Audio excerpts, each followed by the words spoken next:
चूडामणि दैव चूडामणि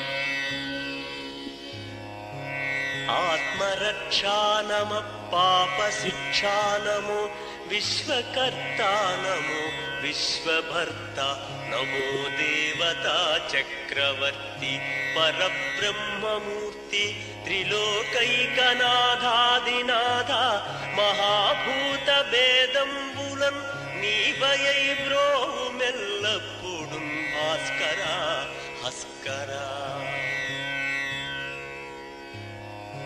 सूर्यनारायण वेदपारायण लोकरक्षामणि दैव चूडामणि